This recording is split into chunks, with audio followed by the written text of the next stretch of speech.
زن هوسباز. در این کلیپ هم به نشانه‌های ظاهری خانم هوسباز می‌پردازیم، هم به نشانه‌های کلامی و رفتاری. نشانه‌های ذکر شده مخصوص خانم‌های نسبتاً خجالتیه و اونایی که پررو هستن واضحاً قابل شناسایی‌ان. هر خانم ممکنه یک یا چند تا از این نشانه‌ها رو بروز بده. شماره 10. موقعی که یه زن هوسباز به شما نگاه میکنه، مردمک چشمش از حالت عادی بزرگتر میشه و لب‌های خودش رو با زبونش خیس میکنه. خیس کردن لب نشونه اینه که داره تصور میکنه چجوری شما رو ببوسه که سیاه و کبود چی. موقع نگاه کردن بهتون خیره میشه و به اصطلاح شدیداً ظلم میزنه و وقتی شما بهش نگاه میکنین نگاهش رو تغییر میده، مگر اینکه کاملا جذب شما شده باشه که در این صورت به زل زدن ادامه میده و کار رو با لبخند زدن تموم میکنه تا به هدف مقصنی شما برسه. خانم‌ها در حالت عادی به صورت شما نگاه میکنن، ولی خانم‌های هوسباز به اندام‌های شما عنایت ویژه‌ای دارن. شماره 9.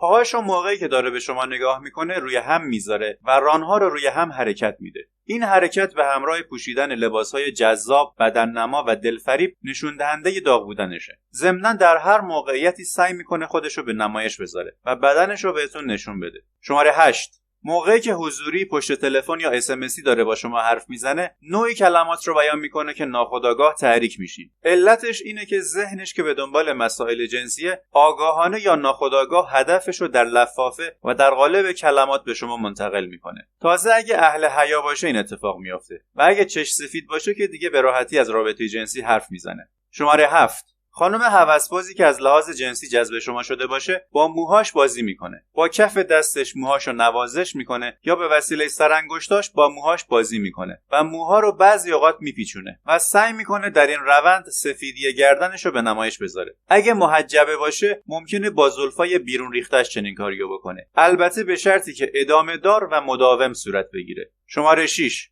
ازتون درباره خونتون سوال میپرسه. میخواد بدونه مجردین یا با خانواده زندگی میکنین. مثلا میپرسه وقتی تو خونه تنها هستی چی کار میکنی؟ ماشین لباسشویی خودت روشن میکنی؟ نه اشتباهه.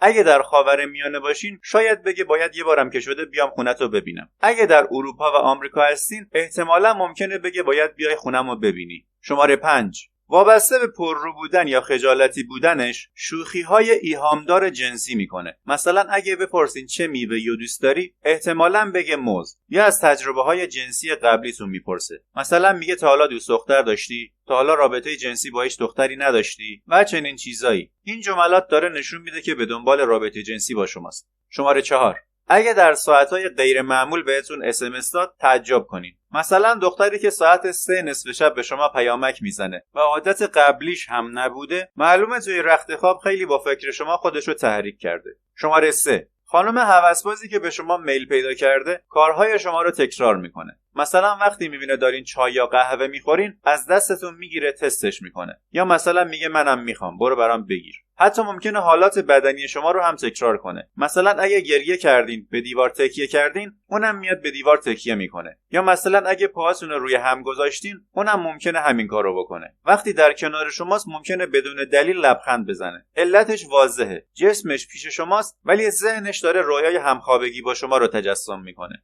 شماره 2. اگه دیدین روز بعد از پلکیدن با شما داشت با یه پسر یا مرد دیگه بگو بخند میکرد، تعجب نکنین، چون کارش همینه و بدونین که بخت باهاتون یار بوده که قبل از عاشق شدن زود موضوع رو فهمیدین. بی‌قیدی و خودخواهی از نشانه‌های خانم هوسبازه. خودشو بالاتر از شما میدونه و بدقولی میکنه. برای فهمیدنش کافیه ازش بخواید براتون پروژه کلاسی انجام بده، یا مثلا یه غذایی که درست کردنش نسبتا سخت باشه رو بپزه بیاره. هم ممکنه اصلا قبول نکنه و هم ممکنه قبول کنه ولی هرگز انجامش نده و بهانه تراشی کنه برای قبول نکردن یا انجام ندادنش. و شماره 1. اگه ببینه خیلی دیگه شوت هستین و علامتاشو نمیگیرین خودش اولین قدم رو برمیداره. مثلا نزدیکتر به شما میشینه، یا در موارد دیگه ممکنه دستشو بذاره روی بازوها، پاها یا رانهاتون. دقت داشته باشین لمس خانوما با لمس آقایون فرق داره. آقایون موقع لمس دوست دارن روی بدن طرف دستاشون رو حرکت بدن، ولی خانوما همین که فقط کف دستشون روی بدن طرف باشه براشون کفایت میکنه. وای به حال شما اگه به چنین زنی جواب مثبت بدین و بدتر این که بخواید باش ازدواج کنین. روزانه صدها مورد تجاوز جنسی چنین خانم‌هایی رو با آقایون میشنویم. خانمایی که 99% مبتلا به انواع بیماری‌های لاعلاج و صعب العلاج نظیر ایدز و هپاتیت هستن. ضمناً خانمی که با شما به این آسونی دوست یا همخواب شد، بعد از ازدواج هم به آسونی با مردای غریب دوست یا همخواب میشه و زندگیتون رو به روز سیاه میکشونه. اگه از کلیپ خوشتون اومده یه لایک منو مهمون کنین و کلیپو با بقیه شیر کنین تا ازش استفاده کنن.